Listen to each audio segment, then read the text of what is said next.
It's been 9 months since I've been on the job. I think I celebrated 9 months exactly a week ago today.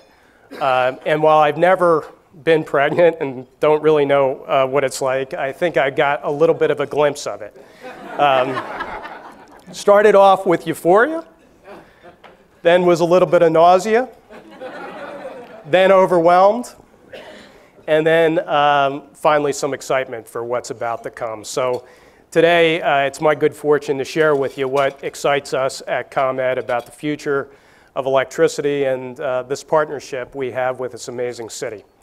But before I do that, let me just talk about the City Club, Jay. I told Amy this. When I first came to Chicago, the City Club event was the first formal event I had been at. And it was just kind of an amazing experience meeting folks and coming to the events. This is just something really special. And having lived in a number of different places, I could tell you that it's not replicated elsewhere. So I just appreciate, Jay, everything you and Jackie and Ed do to keep this going. It's just a marvelous forum, and I can't believe I'm privileged enough to be able to address the group. So, as I told you, it's a special day for me. This may be my first and only opportunity to address this group. I could assure you it's my first and only opportunity to speak to Amy uninterrupted for 25 minutes. So.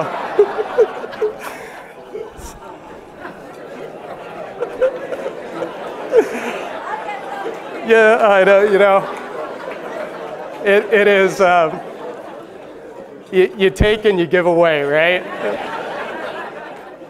I'll get paid back for that. So let me kind of jump right into it. This is one of our linemen, Zach Tagliarelli. Zach, stand up for a second. He's much more handsome than... You know, while the City Club has been welcoming, the weather here in Chicago has not been all that welcoming. We, just to give you some sense of this, we have an emergency operations center we open during extreme weather events. We opened it 5 times all of last year, which was kind of pretty normal for the last few years. This year, in the first 8 weeks, we opened it 5 times. And so the welcome came to an abrupt end for me right after Thanksgiving when we experienced that ice storm.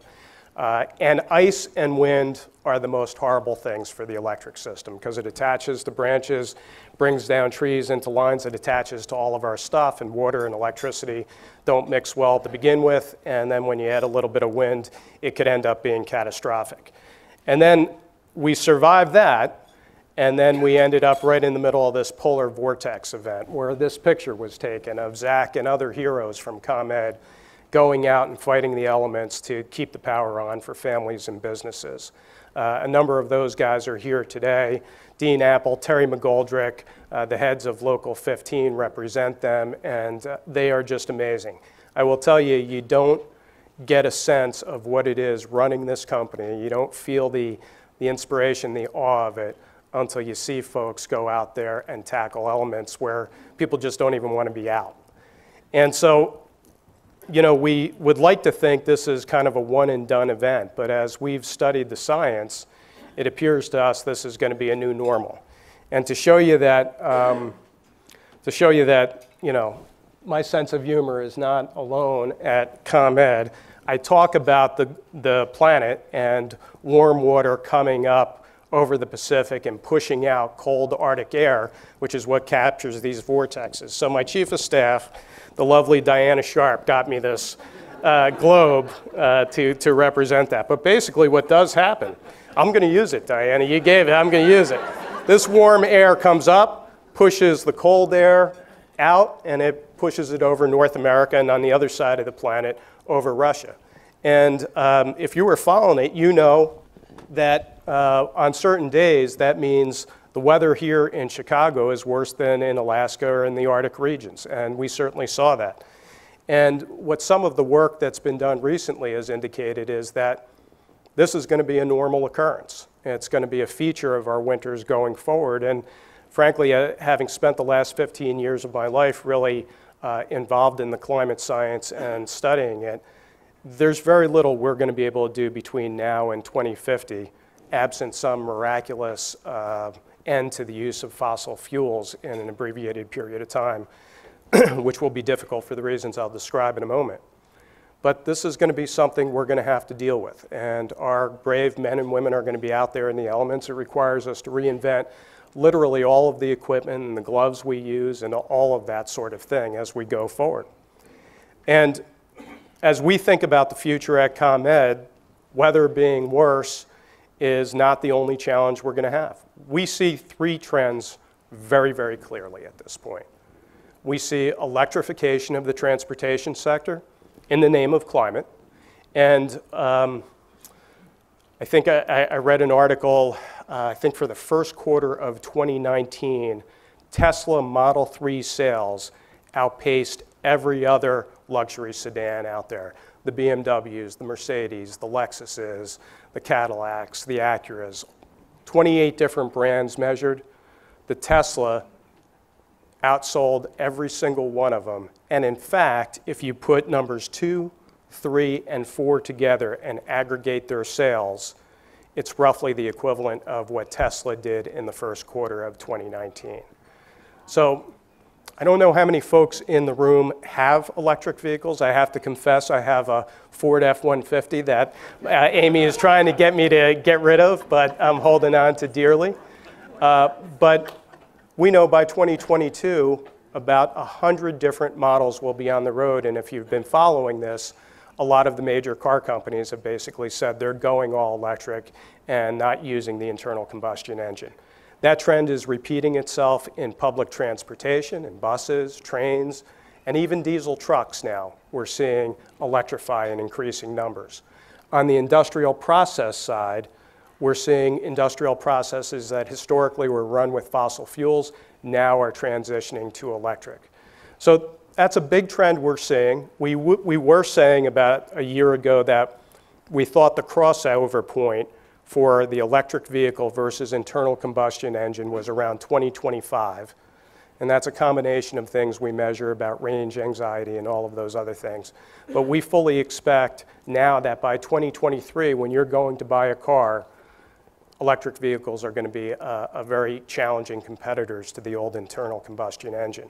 So that's one trend, and what that means to us from a grid perspective is that some of the studies have indicated that we could expect load to increase between 50 and 100% as a result of the electrification of this sector. And so if we're electrifying in the name of climate, then it stands to reason that we're not going to get there if we have dirtier fuels to produce the electricity that's running the electric vehicles. And so we've seen this multi-decade effort to have renewables integrated in the system and increase the output of clean energy. And so we're seeing that. I know the folks in this room haven't seen it just yet, but I think if we were to talk a year or two from now, you would agree with me that there is about to be an explosion of solar energy in the region. We have applications out there for what we call these community solar farms, where members of the community could sign up for a share of the solar farm and get some of the benefits. We have space for, let's call it 60, 70 in this first tranche. We got well over 1,000 applications for it. So it's moving incredibly quickly. The reason that that is challenging is the reason I kind of created a little bit of a thought experiment for us in this room to explain it to you. But it's two-way power flows. We created this system around big central station power plants, and then we were pushing out that power to all of the areas of our service territory.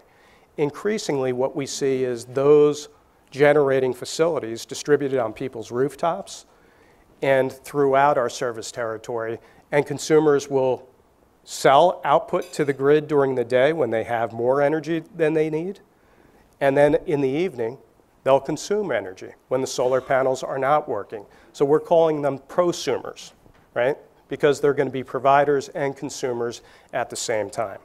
That's the second big piece of this puzzle. And as I said, I'll go into in a moment an example for you. And the third piece of it is our average bill is about $84 a month. And I know I could look out and say to many of you that on occasion your cable bill is higher than that and your cell bill is higher than that. But there is an enormous focus on electrical service. And I think, I don't know really what the reason is, but I think it's about this. I think in the case of owning a cell phone or buying cable TV, it's your choice. And so in a sense, you get what you get when you make that choice. But in the case of electricity, it's not your choice. Everybody needs electricity to have a modern life.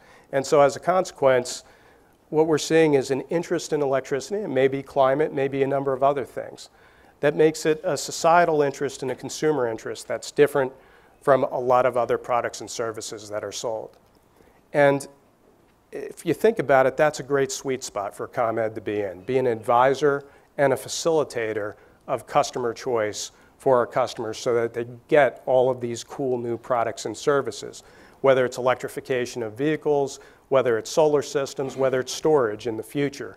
ComEd could be an entity that provides information for consumers to make smart choices around those resources. And ultimately, we will buy the surplus energy because at the end of the day, that's what's going to drive the system. So let me go through the analogy. I just kind of want to make this real to you so you understand the engineering challenges that we're confronting. I tried to lay out the City Club. I wasn't expecting such incredible attendance, but we have here kind of a picture diagram. We have a kitchen somewhere here producing great food, and then that food is moved to the different tables, and the wait staff here is phenomenal. It moves the food to the different tables. It checks on whether the food is ready. It handles customer complaints and concerns out there, and at the end of the day, it handles the billing transaction. And if you think about it, that's kind of what we do. We have central station power plants. We have about 1,000 across a 13-state region. We move the energy from this 1,000 or so plants across 56,000 miles of transmission lines, and that's ComEd's job. It checks on the power quality, it handles complaints, and it handles the billing transaction. Zach, I should have apologized to you. I'm not minimizing what we do, but this is kind of the simple picture, right? Now I want you to imagine something, and as we continue with this analogy, imagine if this restaurant were set up in a different way. Instead of there being a central kitchen that produces all of the food, imagine some of the tables here produced the cookies. Another table over here made the salad. A table in the back made the entree. Another table made the drinks. And let's suppose that they made more than they need, and they started trading with each other. Somebody trades salad for a drink, for cookies, for a cup of coffee at the end of the day. And the waiters, in addition to handling all their other work, are starting to handling these bartering transactions. And then let's imagine that they also start supplying the tables that don't have the ability to make food. They're handling those transactions too. And then finally, let's get the whole picture here, where they're still working with the kitchen, bringing out food, handling the transactions between tables that make food and tables that make food and tables that don't. And as we evolve the system, going back to the electric grid, we're not running a restaurant, but we're running a very complicated system with 4 million customers. And we're moving away from the central kitchen. We're going to have these distributed resources. And like in the case here, where some of the tables make food and others do not, well, in the future, some of our customers will have the ability to produce energy, and some won't. They won't own a home, or even if they do own a home, maybe they're in a multi-dwelling, big, skyscraper, and they don't have the rooftop space to deploy solar on it. And geographically, this is going to look differently. The distributed systems could be in the suburbs, but as you said, we serve 70% of Illinois, and 65 to 70% of that is in the city, in places where solar is going to be a more difficult proposition. And let me add a little bit more complexity to it. We have 5 dual-unit nuclear stations. They've been the backbone of zero-emission energy production in Illinois for a long, long time. To replace just one of those 5 dual-unit sites with distributed residential rooftop solar, we would need about 2 million houses with solar on it. The problem, and let's just ignore for a moment that they only work during the daytime. But the problem is that, could you scale it up? To replace all of them, we'd have solar panels on 10 million houses. To replace all of them and the fossil generating units, we'd have rooftop solar on 20 million houses or so. Here's the problem. We only have 2.9 million rooftops in Chicago and the greater area. And as we study that, about 1.5 to 1.8 million of those are actionable. In other words, they could accommodate solar. But just to run the system, whereas today, ComEd understands whether or not the nuclear power plant is on, and that's the only thing we need to know. If it's on, we move that energy around the system.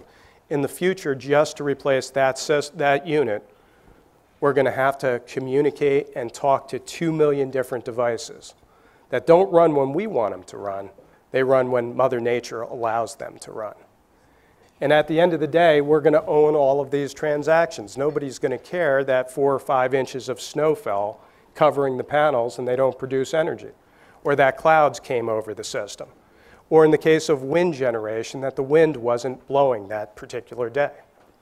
And so, wind is a tremendous resource, but over 85% of wind generation fails to produce energy during our hours of peak demand. And during the very hottest hours, we lose over 90% of the wind generation. The hot, still days of the summer are still hot, still days. So, as you can imagine our workforce and our grid in the future, it is going to have to be overlaid with smart equipment and in communications devices that we simply didn't build this grid for. We didn't construct a workforce for. We're going to have to handle transactions that, frankly, we're only learning now how to handle.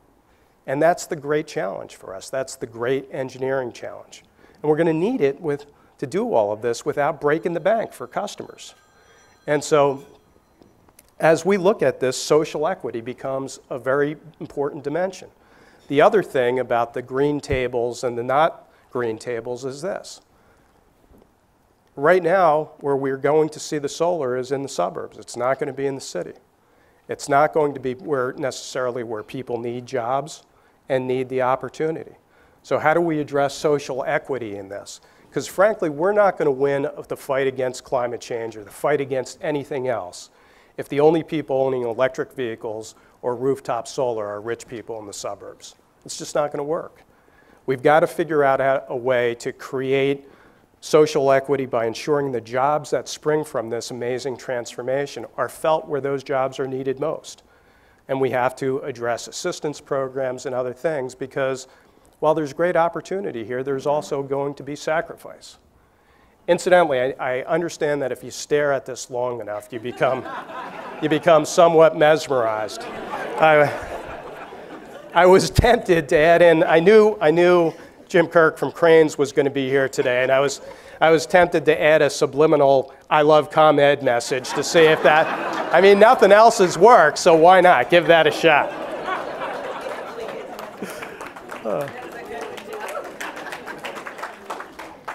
So look, you see what we're up against and what we're starting to think about. And we have a team of some amazing engineers over here who work every day.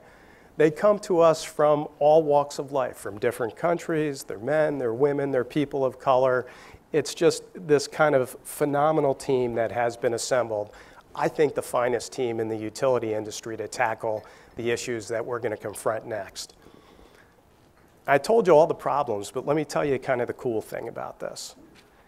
If we do it right, and we think we can, we could clean the air, we could create job opportunities where job opportunities are needed, and we could do it in an affordable way.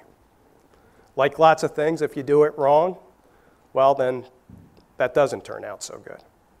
But we think there's tremendous opportunity, and I've been working on Springfield politics since about 2008, I've never seen an environment that is more suited to having this discussion and actually getting something done. Now, as per usual, there are lots of different bills and lots of different ideas about how to do it. But the one common theme that we have today that we never had before is everybody recognizing the need to address this issue, lead the region, lead the state, lead the country, and ultimately lead the world from what we are doing here. It's just super exciting. And some of the engineering advantages should be obvious to you. Right now, if the kitchen doesn't produce food, nobody eats. But in this future world, as long as some of these green tables are operating, we're going to have islands of reliability within the system that could operate even during extreme events. So we're going to have a resilience in the system that we never had before either. And we've talked about microgrids historically. We've talked about creating islands of security within our grid for important infrastructure. Well, as we introduce these resources, if we do it right and we put them in the right places, and in our business, location, location, location is going to be the key for where all of this stuff comes in. If we have a good plan for putting it in the right places, then as a design standard, we will have microgrids everywhere because the grid will be able to island itself and create these regions of reliability that'll help us deal with cyber, physical threats, and the weather patterns that I talked about earlier. So incredibly exciting time for us at ComEd. As with everything else, we need great policy leadership, and I'm very much appreciating the policymakers are in the room, and we will certainly engage you as we go forward on this. I want to turn to a conversation that is separate, but in my sense is the same. My very first day on the job at ComEd, the one thing I had a clear vision about was changing the experience of our most vulnerable customers with the company. And a couple things were going on. First, you know, I'll just be candid with you, observations. The city is, and the region is incredibly wealthy. I don't think I've ever lived in a place with such wealth and opportunity. And it lies in stark contrast with areas of our region that have very little opportunity. I don't think I've ever been at a place where that's so apparent. I don't think I've ever been at a place where the segregated nature of the city is so obvious as it is here.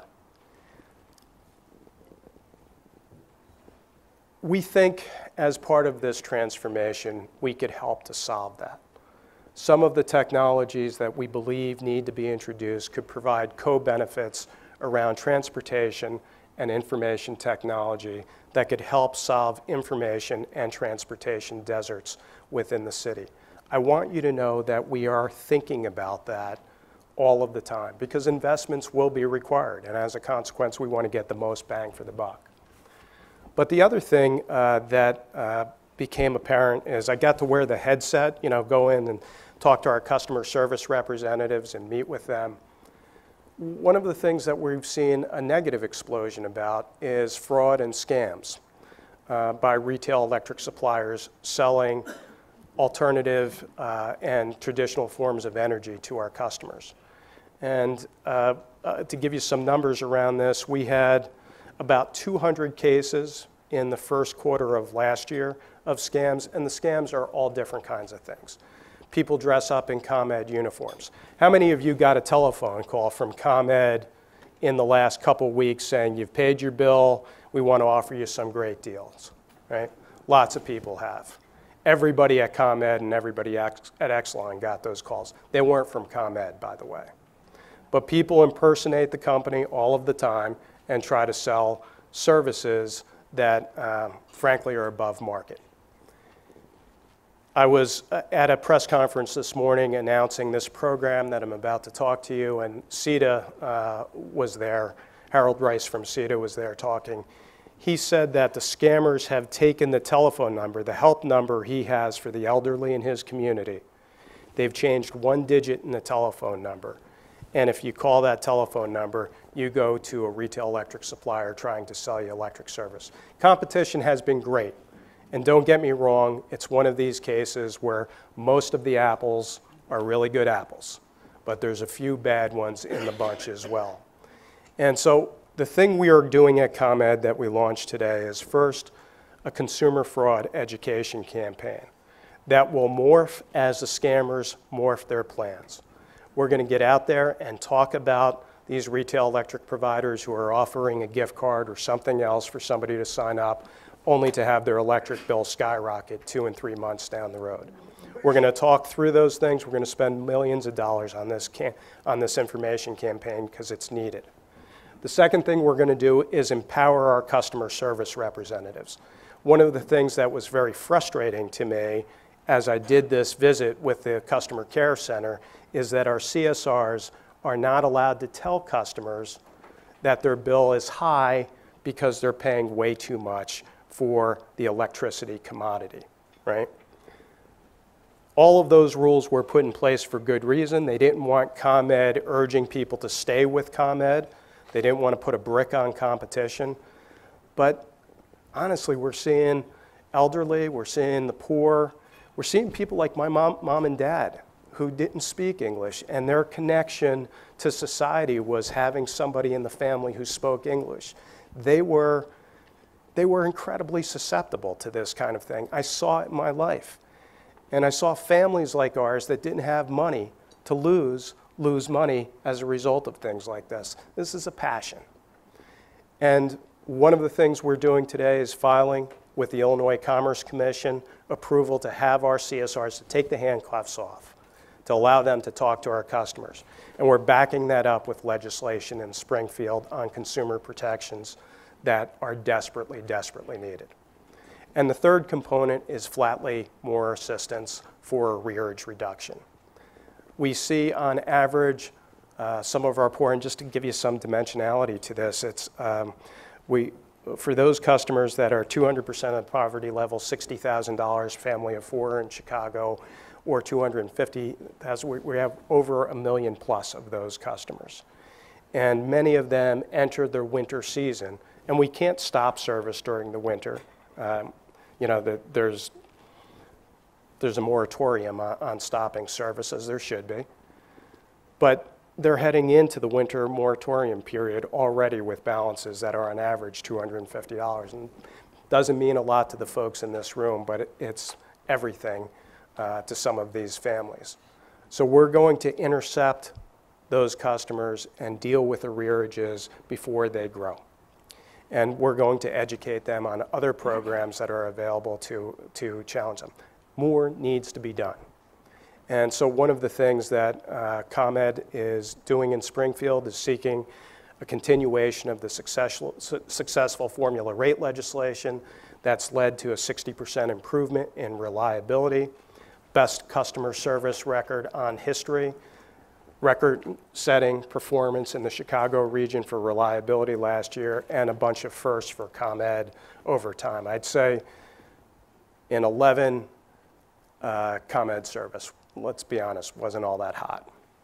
Our reliability numbers were pretty gruesome. Our customer service numbers weren't where they should be, and the satisfaction numbers reflected all of that. Today, due to the unbelievable work of the team I'm privileged to serve on, and my predecessor, Ann Pramaggiore, the company has turned around very substantially, and now I would say is the leading company in almost all of those areas.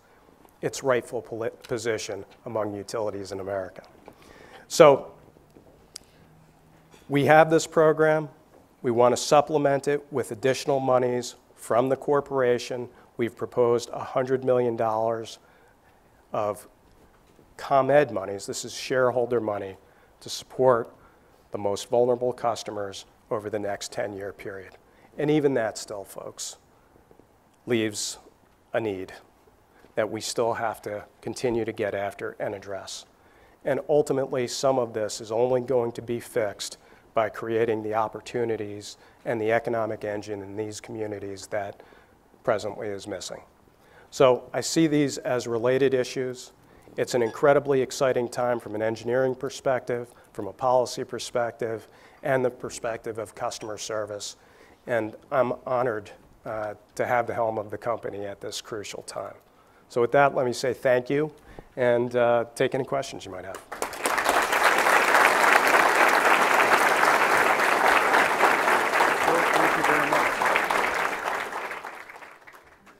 Thank you very much. Thank you very much, Joe Dominguez.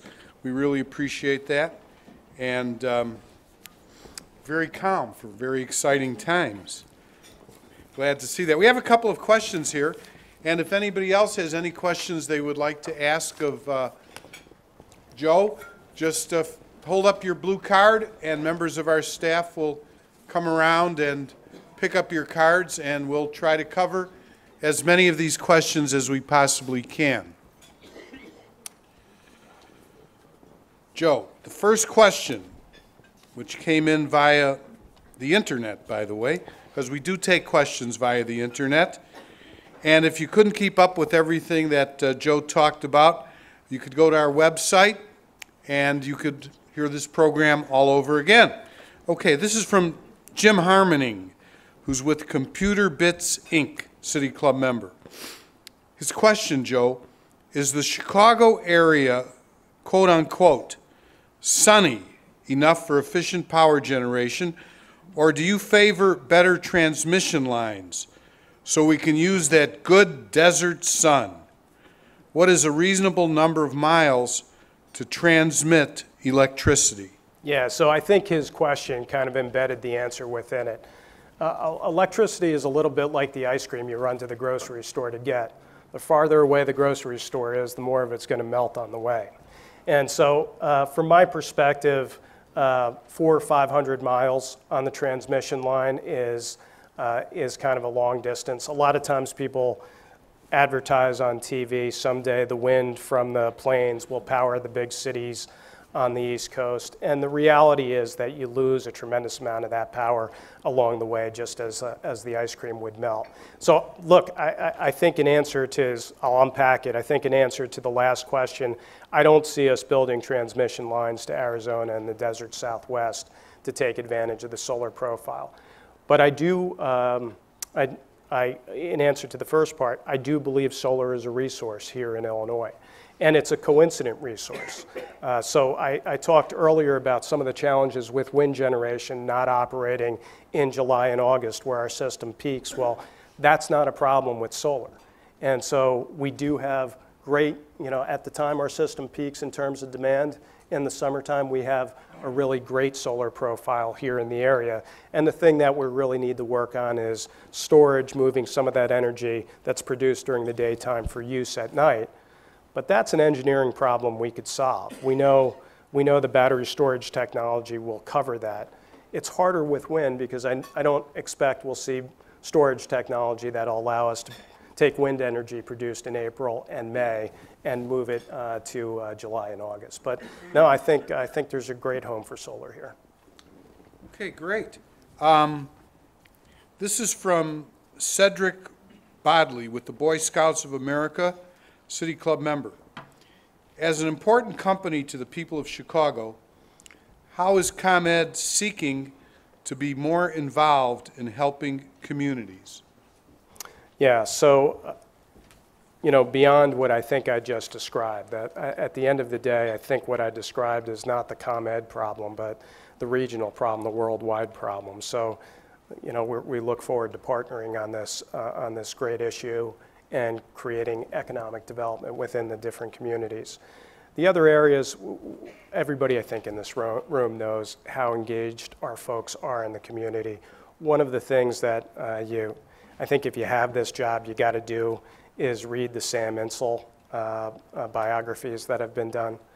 And there was a line from Frank McCormick's work on Sam Insel where he just talked about the history of the company. He said, whatever problems occurred in Chicago, ComEd employees would descend upon the problem like benign locusts to solve the community problems. And I'm proud that I think that's still in our DNA. Everybody who's in a seat here knows that's part of our family history.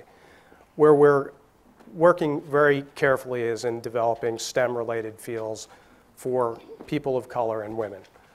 We see this huge underrepresentation by women and people of color in STEM, science, technology, engineering, and math sciences. Those are the folks who are going to lead ComEd into this bright new future, and we need to get some more horsepower. Okay, very good.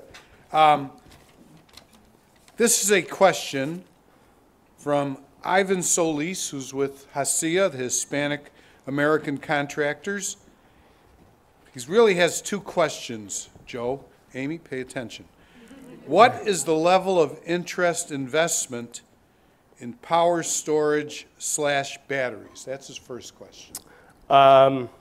Growing. I think as we're going to solve this particular problem, we're going to need a lot of storage.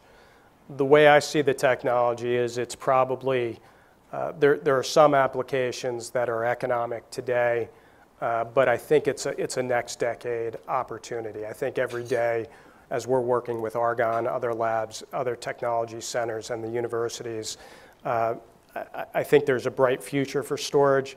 We probably need to make the transition beyond lithium in order to really take full advantage of it. And there's some great work on flow batteries and other things that give us a lot of cause for hope.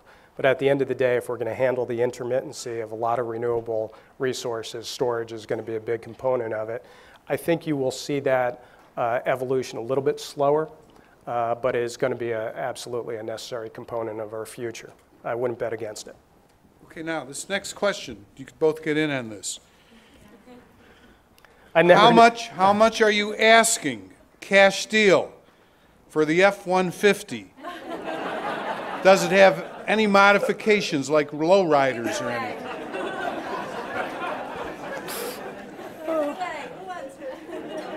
That was a cheap shot. I can't believe that. I'm taking back all my welcoming things, yeah.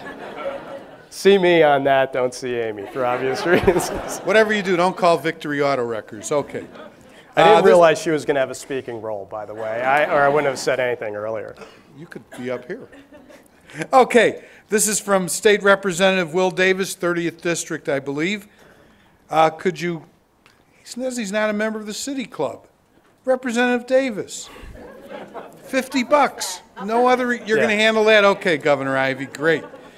Please acknowledge the role of diversity, the diversity of the workforce, and especially of your contractors that need to benefit from the dollars you will spend to continuously improve service. All right, great. Now, this is a great question. Look, I'm not here if somebody didn't open doors for me. I think there's talent all over the place. But opportunity hasn't always been there. So I think one of the things the company has done that's tremendous is the work in the D&I community. We spent about, I'm going to get these numbers not exactly right, but I think it's $183 million with businesses owned by women and people of color in 2011. Last year, we spent $718 million, 400% of what we were spending before.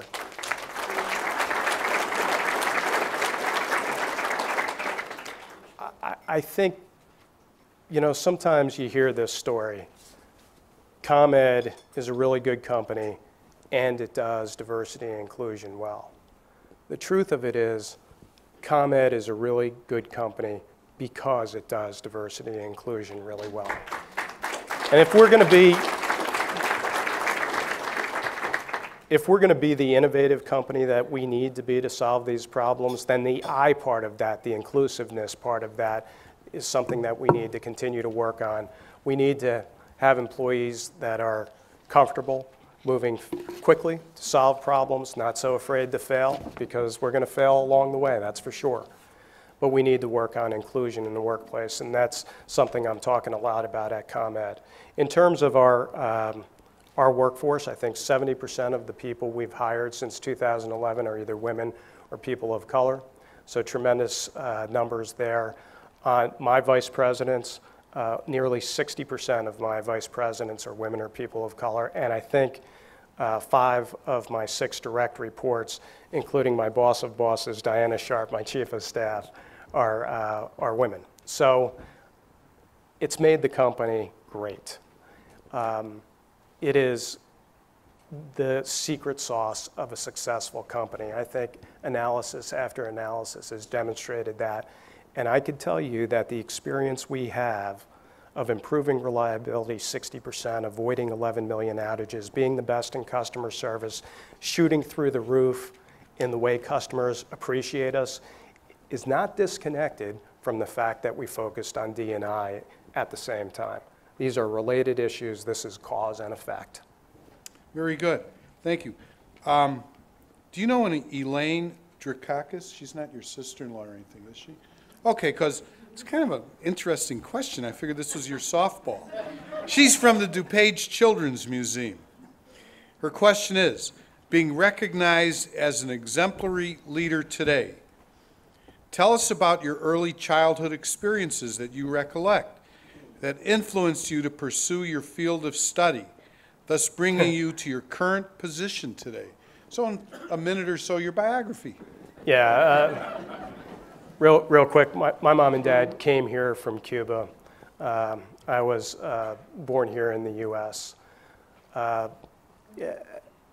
We have a saying in Spanish that some people arrive with nothing more than one hand in front and one hand behind. And that was kind of the way my mom and dad came to the country. And they love this country. They didn't have an opportunity to pursue education in Cuba. One of the things, it's hard to tell this story, but I got to meet my grandmother only once in my life. The rest of the family got stuck behind in Cuba. And she talked about my father always wanting to be an engineer, and that was to him, and I knew this about him, and it was reflective of the period in which he grew up, as engineers were everything. He always wanted that, and always talked about being an engineer and the great work engineers would do. My grandmother told me that my dad had bought these books after high school in anticipation of being able to study after high school engineering. And the family didn't have the money. And he symbolically closed the books. What was powerful to me was that 30 years later, my grandmother wept. I'm going to try to not do the same thing, telling me that story.